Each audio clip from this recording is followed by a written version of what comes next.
நம்முடைய வெற்றி வேட்பாளர் 30,000 ரூபாய், கோடைக்கு 4,000 ரூபாய், பொங்கல் போனஸாக 6,000 என்று 42,000 ரூபாயை ஒவ்வொரு குடும்பத்திற்கும் வழங்கி இருக்கக்கூடிய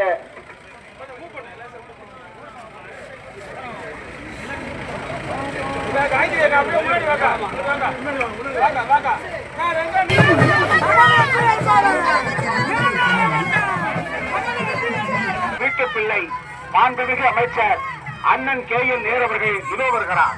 உங்களில்